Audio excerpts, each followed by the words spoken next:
దేవునికి మహిమ కలుగునుగాక. ప్రభునందు దేవుని బిడ్డలారా, ప్రతిదినము దేవుని వాక్యం వింటున్న మీ అందరికీ ప్రభు అయిన యేసుక్రీస్తు నామంలో వందనాలు తెలియజేస్తూ ఉన్నాం. ప్రతిదినం ఈ దినం దేవుని వాక్యం మీ ఎదుటికి వస్తూ ఉండగా ప్రతి ఒక్కరు కూడా వింటూ దేవుని మాటలు త్రోసివేయక వింటున్నందుకు దేవుడు మిమ్మల్ని దీవించాలని మరి ప్రార్థన చేస్తూ ఉన్నాం.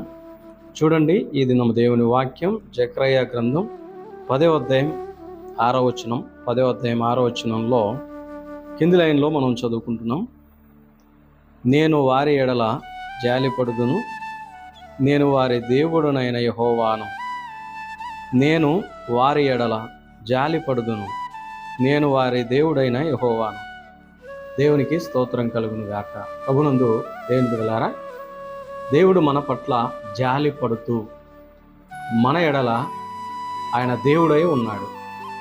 అవును, కాబట్టి చూడండి, ఆ ప్రభు అయిన యేసుక్రీస్తు మనలో ప్రేమించి ఈ లోకానికి దిగివచ్చి దీనుడిగా రిక్తునిగా మన మధ్య జీవించి కాలము పరిపూర్ణమై ఉన్నప్పుడు సిలువకు సమర్పించుకొని సిలువలో తండ్రి వీరేం చేస్తున్నారో క్షమించమని కోరిన దేవుడు, మన పక్షాన క్రియ కార్యము చేసిన దేవుడు.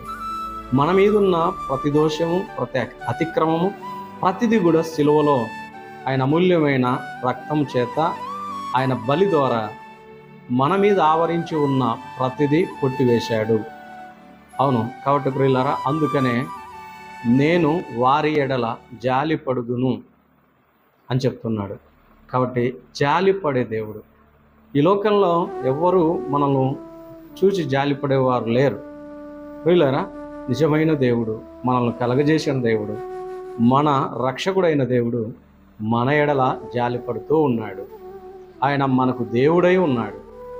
కాబట్టి అలాంటి జాలి కలిగిన దేవుడు ప్రపంచంలో ఎక్కడ వెతికినా, మరి ఏ కోణంలో చూసినా ప్రేమించే దేవుడు ప్రభు అయిన యేసుక్రీస్తు.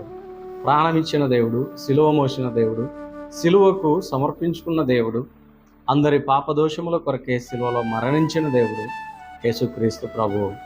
కాబట్టి ఆయన మన ఎడల జాలిపడుతూ ఉన్నాడు. కాబట్టి ప్రియులారా, ఎక్కడ ఉన్నా మన కోసం దేవుడు మాట్లాడుతూ ఉండగా ఉదయకాలం మీరు ఏ ప్రాంతంలో ఉన్నా దేవుని మాటలే సత్యమైనవి. దేవుని మాట ఇదిగో నేను వారి ఎడల జాలిపడదు అంటున్నాడు. జాలిపడే దేవుడు. అలాగూ మన యొక్క ప్రతి పనిలో కూడా ఆయన ఉండునుగాక. ప్రార్థన చేద్దాం. ప్రేమ కలిగిన మా తండ్రి, నీకు స్తోత్రం. ఈ ఉదయకాలమున ఈ లేఖనం ద్వారా మాట్లాడావు. నేను వారి ఎడల జాలిపడుదును అని చెప్తూ ఉన్నావు. ప్రభువా, నీకు స్తోత్రములు. నువ్వు జాలిపడే దేవుడవు, కరుణా సంపన్నుడవు. నీకు స్తోత్రములు చెల్లిస్తూ ఉన్నాం. ప్రభువా, ఈ దినం ఉదయకాలమున మీ బిడ్డలను దీవించండి. ఎందరైతే విన్నారో, ఎందరైతే ప్రార్థనలు ఏకీపిస్తూ ఉన్నారో, ఎందరైతే చూస్తూ ఉన్నారో ప్రభువా, దీవించమని ప్రార్థన చేస్తూ ఉన్నాం. ఈ దినమంతా కృపాక్షేమాలతో నడిపించండి, ఆశీర్వదించండి. ప్రతి పనిలో, ప్రతి అవసరత అక్కరలో తోడు నీడగా ఉండి కాచి కాపాడమని ప్రార్థన చేస్తూ ఉన్నాం. దేవా, నాయన పనుల్లో ప్రయాణాల్లో నీ కాపుదల ఉంచి ఈ దినం ఎవరైనా శుభకార్యాలు జరుపుకుంటుంటే జరిగించి మహిమ పొందుకుమని యేసు ప్రభు నామంలో ప్రార్థిస్తున్నాం తండ్రి. ఆమేన్. మంచిది. ప్రభునందు దేవుని బిడ్డలారా, మీరు ఏ ప్రాంతంలో ఉన్నా మీ ఎదుటికి దేవుని వాక్యం వస్తూ ఉండగా వినండి, విశ్వసించండి. దేవుడు మన ఎడల జాలిపడుతూ ఉన్నాడు. అవును, ఆయన గొప్ప ప్రేమ కలిగిన దేవుడు. కాబట్టి మీరు ప్రార్థించండి, ప్రార్థనాపూర్వకంగా దేవుని స్తుతించండి, దేవునికి థ్యాంక్స్ చెప్పండి. దేవుడు మిమ్మల్ని మీ కుటుంబాలను దీవించును గాక. అందరికీ ఉదయకాలమున వందనాలు.